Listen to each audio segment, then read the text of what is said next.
Good evening, boys and girls. I have a story to share with you today. So it's How I Became a Pirate by Melinda Long and illustrated by David Shannon. So here we are. How I Became a Pirate. Pirates have green teeth, when they have any teeth at all. I know about pirates because one day when I was at the beach building a sandcastle and minding my own business, a pirate ship sailed into view. I knew what it was because its flag had a skull and crossbones on it, and because I could hear the pirates singing, "Hey ho, blow the man down." They were a little off key. I tried to tell Dad, but he was busy setting up the beach umbrella. I tried to tell Mom, but she was busy slathering my baby sister with sunblock. So I went back to my sandcastle, but I kept an eye on the pirates. By then, they were rowing to shore. When they landed, the head pirate climbed out of the boat and yelled, "Ahoy there, matey! Be this the Spanish maid?" "No," I said. "This is North Beach." "Shiver me timbers," the pirate said. "We must have taken a wrong turn at Bora Bora." He walked around my sandcastle. He looked at the moat, then yelled back to his crew, "He's a digger, and a good one to boot." "A good one to boot," the others agreed. "What be your name, matey?" the head pirate asked. "Jeremy Jacob, sir," I told him. "Well, Jeremy Jacob," he said, "you're looking at Braid Beard and his crew. We've been needing a digger like yourself. We've got a chest of treasure to bury." "Aye, treasure!" the others shouted. "You're coming with us," Braidbeard told me. I didn't think Mom and Dad would mind, as long as I got back in time for soccer practice the next day. That's how I became a pirate. As soon as we were on board, Braidbeard showed me the chest of gold and jewels. "Got to find a safe place for this here treasure. It's high time we were off," he announced. "We're off," we all shouted, and then we set sail. There was plenty to do on board. The pirates taught me to sing sea shanties, the louder, the better, and to say real pirate stuff like landlubber and scurvy dog. By dinner time, I could speak pirate perfectly. I also learned pirate manners. Braidbeard pounded his fist on the table and yelled, "Down the hatch, me laddies!" "Down the hatch!" we all shouted. Braidbeard gulped his food and said, "Hand over the meat." "The meat!" we all roared. Nobody told us to finish our spinach. There wasn't any. Or to chew up our carrots. They were not allowed on board. We talked with our mouths full, and nobody said please or thank you. After dinner, I tried to teach the pirates to play soccer. Braidbeard kicked the ball and yelled, "Arg, soccer!"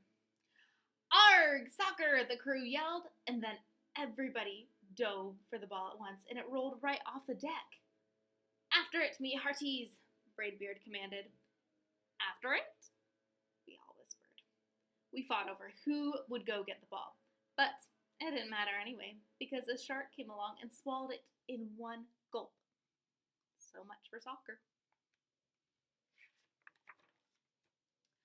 By now, it was past my bedtime, but nobody tells pirates to go to bed, take a bath, or to brush their teeth.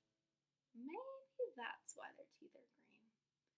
Pirates sleep with one eye open, just in case, and they don't change into pajamas unless they want to.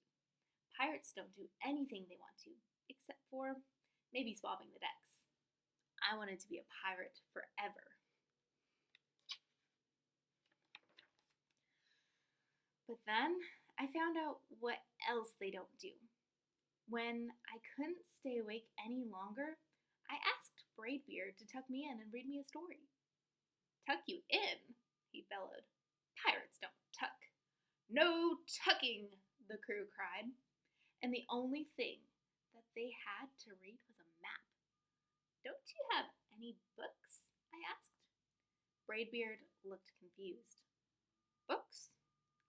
I didn't even bother to ask about a goodnight kiss. It wasn't easy to fall asleep without a story, but I was finally dozing off when a storm broke. Thunder boomed and lightning flashed.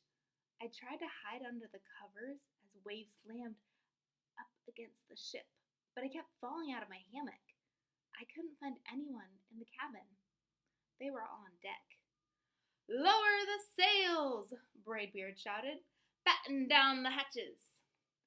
Everybody ran around yelling and lowering and battening. Nobody had time to sit close and tell me it would be over soon. Nobody even noticed me. I decided that I didn't want to be a pirate after all.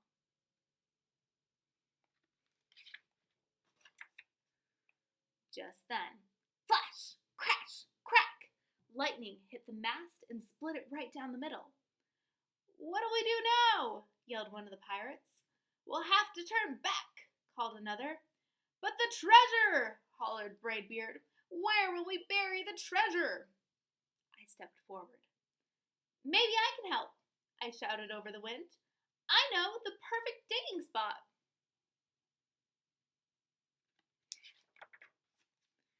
When the storm was over, we rowed back to shore and buried the chest. We drew a map so we could find the treasure again, but I don't think I'll need it. See, it's his backyard. After the pirates repaired the ship and got ready to set sail, but before they left, Braidbeard handed me a flag and said, "You'll make a fine pirate, Jeremy Jacob. Guard that treasure well. We'll be back to get it soon enough." "Soon enough," the crew repeated. "And if you ever need us," Braidbeard added, "just run up the Jolly Roger up yonder pole." "Up yonder pole," the others shouted. And maybe I will, but not today. See him right there. I have soccer practice. And that is the end of our story. I hope you guys enjoyed this.